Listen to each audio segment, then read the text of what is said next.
Hi viewers, welcome to our channel. ప్రస్తుతం మనతో పాటు హిమంది రామారావు గారు సీనియర్ జర్నలిస్ట్ ఉన్నారు. వారితో ఒకసారి మాట్లాడదాం.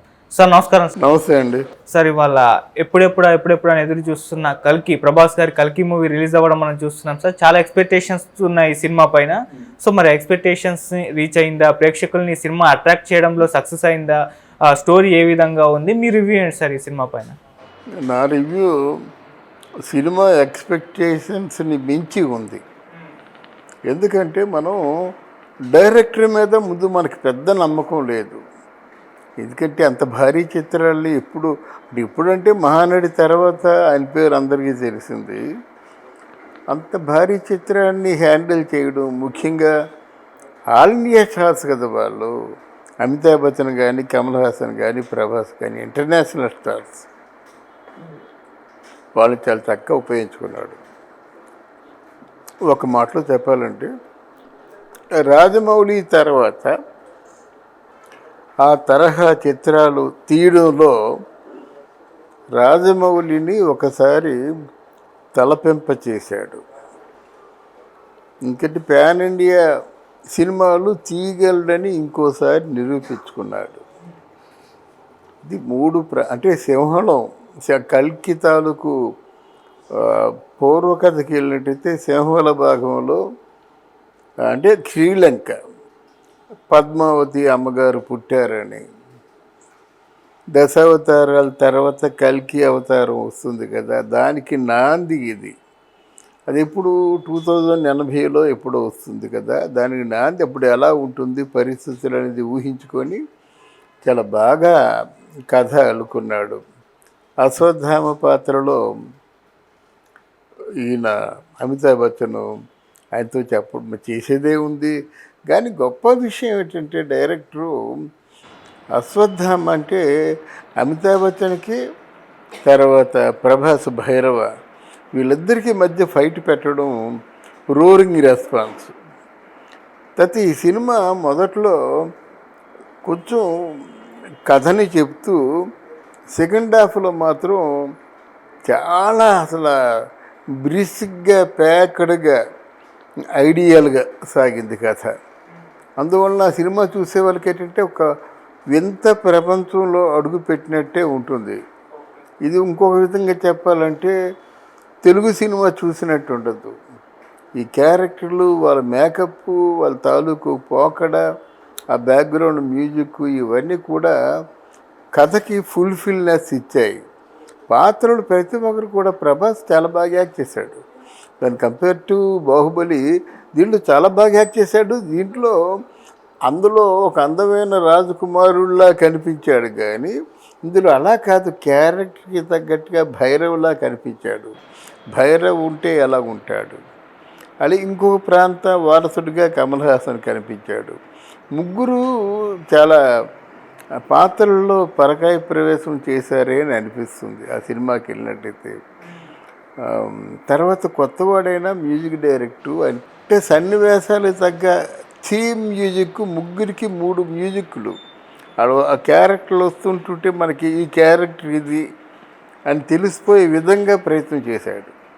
అందులో సక్సెస్ అయ్యాడు. నాగ్ అశ్విన్ సినిమాను మాత్రం ఇంటర్నేషనల్ లెవెల్లో ఉండేలాగే సినిమా తీశాడు. దాంట్లో ఆశ్చర్యకరమేమి లేదు, చాలా బాగా తీశాడు. ముఖ్యంగా సన్నివేశాల్లో చెప్పుకోవాలంటే ఇది భారతం అంటే ద్వాపర యుగం. ఆ ద్వాపర యుగంతో కలియుగాన్ని ముడిపెట్టి సినిమా తీశాడన్నమాట. అంటే ఇప్పుడు వచ్చేది కలియుగమే కదా, కలికాలంలో నడుస్తున్నాం, కలియుగం వస్తుంది. ద్వాపర యుగం అంటే మహాభారతం జరిగినటువంటి అంటే సందర్భం. ఆ పాత్రల్ని దీంట్లో ఇమర్చడం, పొదగడం చాలా బాగుంది అన్నమాట. మిగతా ఈ ఫైట్లు గీట్లు వాటి గురించి పెద్దగా చెప్పుకోవాల్సిన అవసరం లేదు. కానీ నాకు ఒకసారి గుండె జల్లు అనిపించింది అమితాబ్ బచ్చన్తో. అంటే ఆయన కూడా అంత వీళ్ళతో ఈక్వల్గా కలిసిపోయి అంత ఫెరోషియస్గా నటించడం అమితాబ్ బచ్చన్ గొప్పతనం. అదే స్టేజ్ మీద ఆయన చాలా చనువుగా ఉంటుంటే ఏమిటా ఇంత చనువుగా ఉంటున్నాడు అనుకున్నాను, కానీ వాడు చనువుగా ఉండే సందర్భాలు చాలా ఎక్కువగా ఉన్నాయి. కమల్ హాసన్ చెప్పవలసిన అవసరం లేదు. దీపిక పడుకోని మాత్రం బాగా ఉపయోగించుకున్నారు. అంటే ఆ అమ్మాయి ఎందుకు ఇలాగ వచ్చి వెళ్ళిపోయిందనే కాకుండా క్యారెక్టర్ పరంగా కూడా దీపిక పడుకొని ఆ క్యారెక్టర్లో బాగా ఒదిగింది. సో వెరసి ఈ సినిమా మీద ఎవరికి ఏ ఎక్స్పెక్టేషన్స్ లేకుండా ఉండడం వల్ల సినిమా అత్యద్భుతంగా అనిపించింది. ముఖ్యంగా ప్రభాస్ ఫ్యాన్స్కి మాత్రం పండగ. ఎందుకంటే ఈ మధ్యకాలంలో అంతగా చెప్పుకునేటువంటి అవకాశం లేదు కనుక, అంటే పెద్దగా వాళ్ళు కాళ్ళు ఎగరేసుకొని జబ్బలు తరుచుకొని సినిమా చూసే అవకాశం రాలేదు కనుక ఇది వాళ్ళ కోరికను తీరుస్తుందన్నమాట. వాళ్ళకి పండగే పండగ. సినిమా మాత్రం సినిమాలా తీశాడు.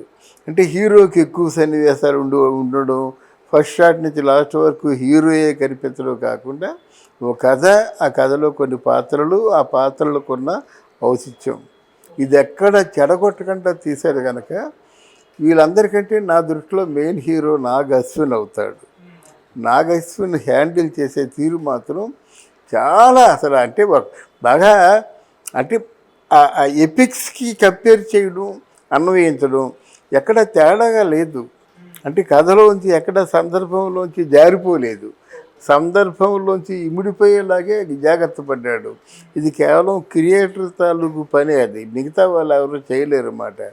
కథ ఆయన మనసులో ఉంది. ఆ మనసులో ఉన్న కథకి 3 ప్రధాన పాత్రలను ఎంపిక చేసుకున్నాడు. ఆ ప్రధానికి ఆల్ ఇండియా ఇంటర్నేషనల్ స్టార్స్ అయిన 3 పెట్టుకొని అత్యద్భుతమైన విజయం శాసించాడు. మన తెలుగు కంటే హిందీ బాగా ఆడుతుంది, హిందీ కంటే ఓవర్సీస్ మార్కెట్ బాగా చేస్తుంది అన్నమాట. నేను నిన్నే చెప్పనుకుంటాను, ఈ సినిమా డెఫినెట్గా ఒక మంచి ప్రపంచవ్యాప్తంగా ఉన్న మంచి సినిమాల్లో, అంటే బాహుబలి లాగా, అవతార్ లాగా ఇట్లాంటి సినిమాలు కొన్ని ఉన్నాయి కదా, అట్లాంటి ఒక కన్సిడరబుల్ అంటే పరిగణించదగ్గ సినిమా అవుతుంది. సార్ ఓవరాల్గా మీరు ఈ సినిమాకి ఎంత రేటింగ్ ఇస్తారు సార్? 3.5 అంటే మార్కులు వేయడం నాకు ఇష్టం ఉండదు. ముందు మనం ఎవరో అండి జడ్జ్ చేయడానికి. నాకు అనిపించింది నేను చెప్పాను. కానీ ఒకవేళ మీరంటూ వేసుకున్నట్టయితే 3.5, 4 కూడా వేసుకోవచ్చు. యాజ్ ఆన్ టుడే 3.5, రేపు 4 అయినా ఆశ్చర్యపోనక్కర్లేదు. ప్రభాస్ అభిమానుడికి పండగే పండగ. ముఖ్యంగా ప్రభాస్ మాత్రం చాలా కష్టపడి చేశాడు. ఆ కష్టం కనిపిస్తుంది సినిమాలో. అశ్వత్థామ అంటే అమితాబ్ బచ్చన్కి, తర్వాత ప్రభాస్ భైరవ, వీళ్ళిద్దరికీ మధ్య ఫైట్ పెట్టడం రోరింగ్ రెస్పాన్స్. తర్వాత ఈ సినిమా మొదట్లో కొంచెం కథని చెప్తూ సెకండ్ హాఫ్లో మాత్రం చాలా అసలు బ్రిస్క్గా, ప్యాక్డ్గా, ఐడియల్గా సాగింది కథ. అందువలన సినిమా చూసే వాళ్ళకి ఏంటంటే ఒక వింత ప్రపంచంలో అడుగు పెట్టినట్టే ఉంటుంది. ఇది ఇంకొక విధంగా చెప్పాలంటే తెలుగు సినిమా చూసినట్టు ఉండదు. ఈ క్యారెక్టర్లు, వాళ్ళ మేకప్, వాళ్ళ తాలూకు పోకడ, ఆ బ్యాక్గ్రౌండ్ మ్యూజిక్, ఇవన్నీ కూడా కథకి ఫుల్ఫిల్నెస్ ఇచ్చాయి. పాత్రలు ప్రతి ఒక్కరు కూడా ప్రభాస్ చాలా బాగా యాక్ట్ చేశాడు.